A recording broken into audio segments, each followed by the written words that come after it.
You got money, and now they come to you. The minute you got money, they come with the white lady. What is the white lady? What is the white lady? Isn't that what they call coke? Most of you Hollywood people are so damn coked up. All the money you make, you throw it away, you blow it up, you smoke it up, you throw it out, and you want people to respect you as an equal with nothing but a talent and a coke habit and a freak on top of it?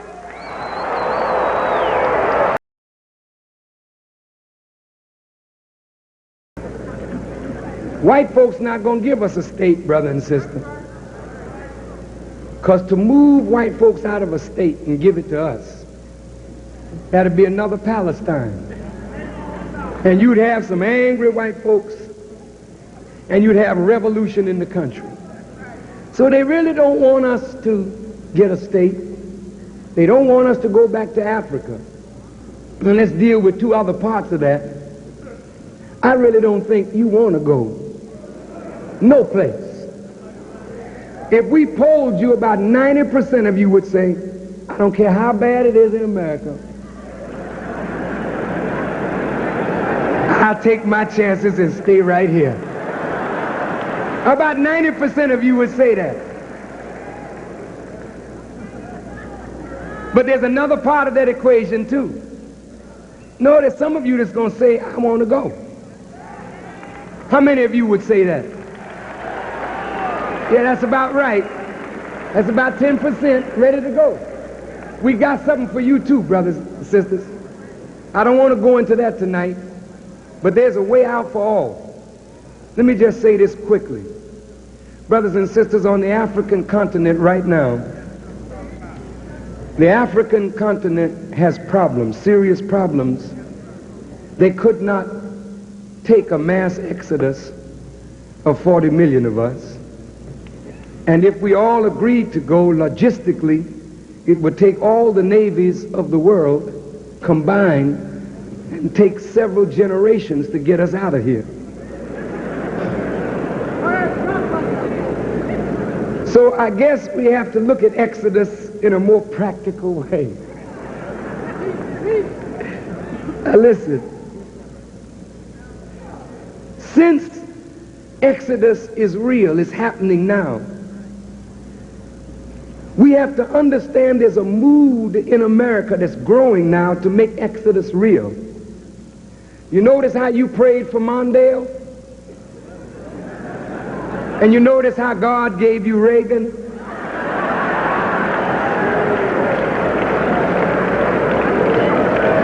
You know, it's not that God doesn't answer prayers.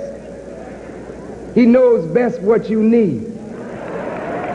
You see, you don't need Mondale. You don't need another white man to pacify you and make you believe that they're your friends. You don't need that. You don't need that.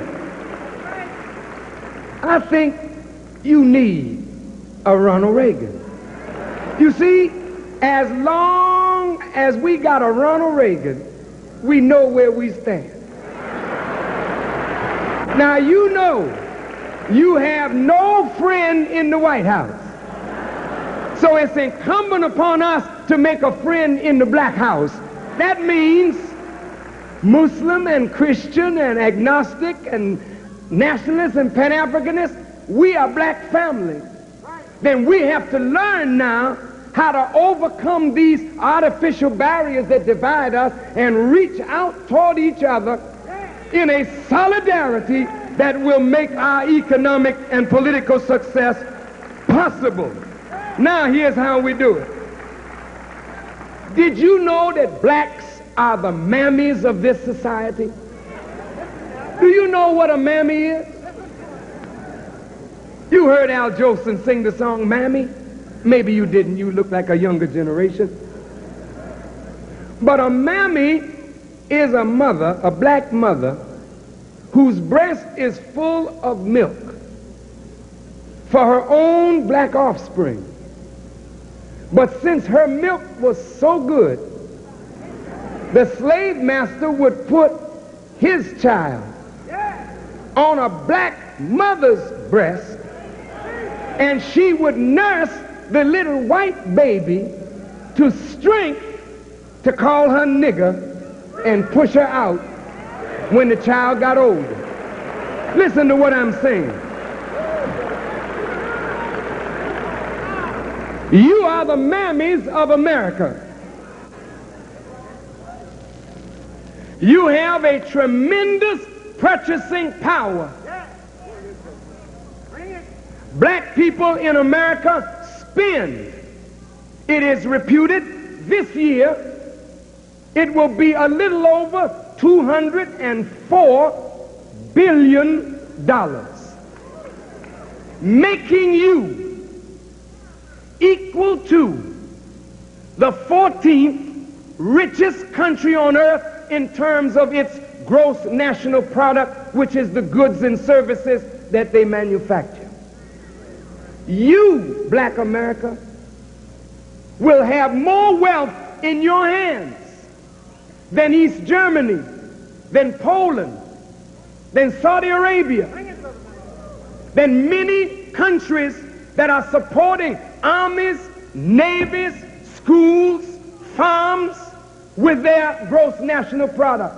You have $204 billion and yet are like Lazarus at the foot of the white man begging for the crumbs that fall from his table.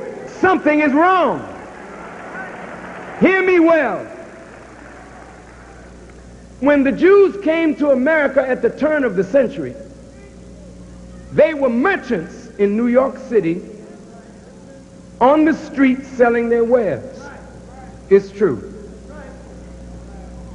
Many of them saw you had need.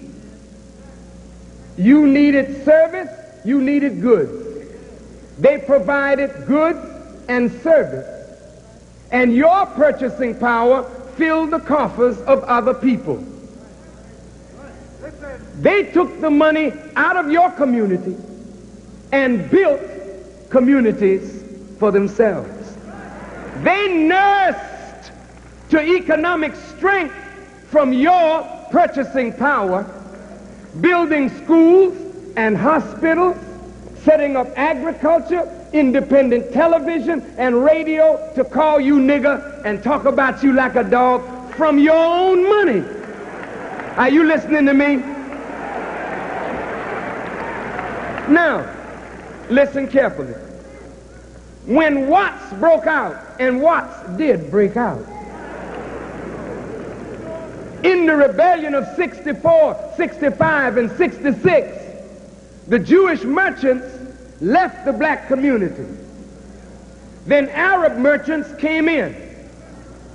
Many of the Palestinians and other Arabs in the war-torn areas of the Middle East came to America to find relief. And they looked and saw, there you were, with a heavy breast full of milk. Your own baby is dying from neglect. So they came and you were a good mammy. And now I have to say this. Many of you, my Arab brothers and sisters, many of you are Muslims. You set up stores in my people's community. And you sell them pork and wine and whiskey and mistreat them. I don't want you to think because I'm a Muslim that I'm not going to come after you in your foolishness in the black community. I don't want you to think that. I am your brother, but I am not going to let any man suck the blood of the black community and disrespect the black community and get away with it. Let me tell you, brothers and sisters, it is wise that you learn from those who went before you. And now the Koreans are there. And now the Vietnamese are there. People that just came yesterday into America, sucking from your fat breast, growing economically strong. And you sitting around here calling them names. You have no right to condemn Jews or Arabs or Koreans or Chinese or anybody from getting on your breast. If you don't want to nurse from your own breast, somebody sees a fat breast waiting to be nursed, they're bound to use it. And if you won't use it, you lose it. That's the law. So, what you have to do, instead of cussing out Arabs and Jews and others who are in your community, you have to make up your mind that you will provide yourself with the goods and services that you need so you can grow to strength from your own natural resource. Do you agree with that? Are you in agreement with that? Okay. Now, all right, I'm almost finished. All of us from all these different persuasions. Now look, I know that some of you disagree with me. That's fine. Beautiful. Some of you say, well, I'm a Muslim, he's a Christian, or he's a Christian, I'm a Muslim, and I don't care to join nobody's religion. We're not asking you to join or change your religion. But what we are saying is this. We've got to unite on the least common denominator. And the least common denominator is we are all the same family and we all have the same need. So let us not see Muslim and Christian or NAACP and Urban League. Let's see the common need and let's go together and work to solve the problem. Now, how do we do this? We propose that we use the blessing that we have received from our sojourn in America to do for ourselves what we've been asking the whites of this nation to do for us. $204 billion is a lot of money. Hollywood, I want to talk to you, Mr. Wood. Every nation on earth is fighting to get back its natural resources. What is black South Africa fighting for? You think they're just fighting for the right to vote? They want back the value of what's under their foot. The gold, the diamonds, the uranium, the cobalt, the titanium, all that which America needs to be fit in the 21st century is in South Africa. This is why she don't want to give up that plum. This is why she's trying to prop up Botha. But it's too late. It's too late. Well, if all the countries of the earth are trying to fight for their natural resources, what do black people have? We have no oil, no gold, no coal, no diamonds. We don't have any earth. But you know what we got? We got a wealth of talent, creative genius, that we don't control even that. Here's Hollywood, all our black artists. They are in control by somebody else. They write the script, you play the part. If they want you to play a prostitute, even if you don't want to play a prostitute, you just want to work, here you go whoring again. So you play whore. No, listen to me. For the money, you do degrading parts for the money, and when you write good scripts that show black people in positions of strength and value that would inspire a nation, there is no one who will back that kind of property so that we could see that on the screen or that on the stage. I love Michael Jackson. I love Prince. That's our natural resource. But we don't control it. All those millions are going someplace else. Our entertainers can't speak out. Poor pitiful things.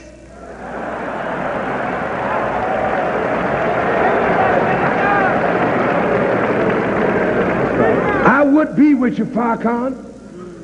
Well, I might lose my gig. I got a soapbox part coming up on a soapbox opera. I would be with you, Farrakhan, but hell, I don't want nobody to see me there with you. I might lose a record sale. What are you selling? Nasty filth. Our poor people bumping and grinding all day long. Let's get on down. Get on down, baby. Get on down. Look at you.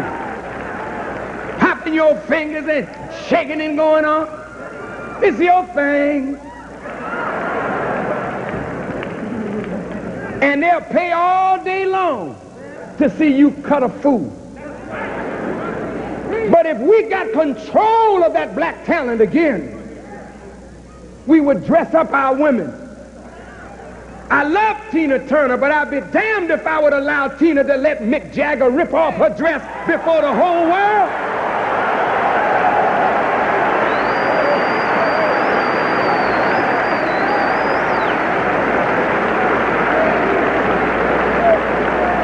There'll come a time when we will grab Mick Jagger and break his damn neck. Tell him, oh yeah, brother. There'll come a time when we'll take a stick and spank Tina Turner's backside and tell her, you don't play no whore in front of our people. We're sick of that foolishness. We're sick of you all making whores out of our women and damn stud horses out of our men, that all our men can do is get in some damn room and grunt, and all our women can do is spread their legs for some beast to give them all kind of disease. We're tired of that foolishness.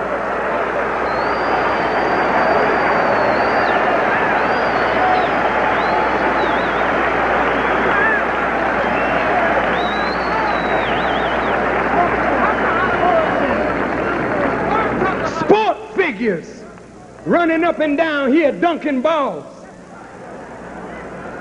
being paid millions of dollars, and the money never comes back to the black community.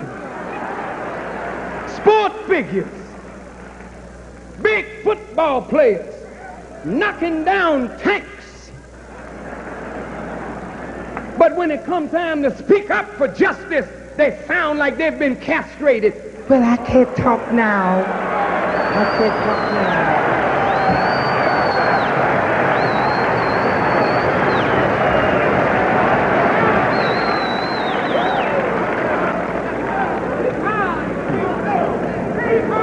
We got to get control of our own wealth. People fight for their natural resources. I am saying that we must go to war for what is ours. You belong to us, damn it, and we're coming to get you. Did you hear what I say?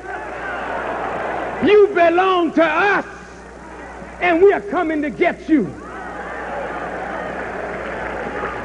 And we are not going to let no promoter, no agent stand in the way about getting you back for your own people, for their freedom, for their justice, and for your own salvation. You will not be a purveyor of filth. For our young babies to hear you groaning and grunting on the radio all day long. Now, you may not like it, but deep down in your heart, you know I'm right. You know I'm right.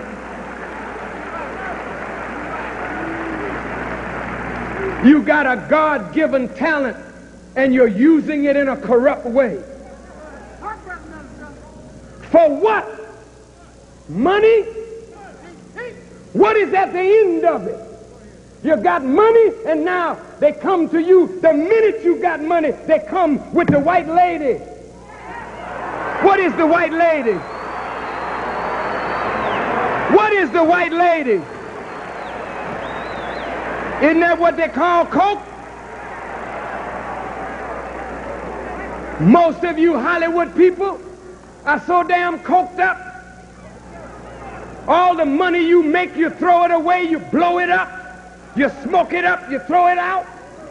and you want people to respect you as an equal with nothing but a talent and a coke habit and a freak on top of it?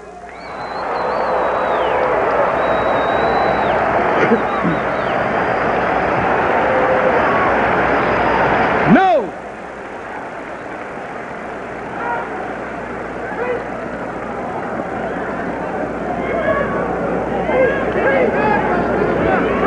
Now listen, you may not like this, beloved, but I love you. I will go into hell with a gasoline jacket on to get you, because I know your power potential, but you will never realize it, coked up, reefered up, heroined up, peeled up, because you are too cowardly to face the reality of what life is. Life is real, and it can never be changed with dope. It can only be changed with organized effort. Now look at Motown. Now look at Johnson Products. Now look at Johnson Publishing. The biggest black business we have in America is Johnson Publishing, that produces Ebony and Jet, $118 million. They would have to be 5 times as big as they are to be one of the smallest companies in the Fortune 500. That's how far off we are in doing business. And we're going to walk around boasting, I'm Johnson Products, I'm Johnson Publishing, I'm Motown. What is that, brother? $100 million with somebody else making billions from your people's talent? You don't control nothing but the talent, not the production, not the distribution, nothing. You are a slave. In 1985, a dressed up Brooks Brothers alligator shoe wearing, diamond ring wearing slave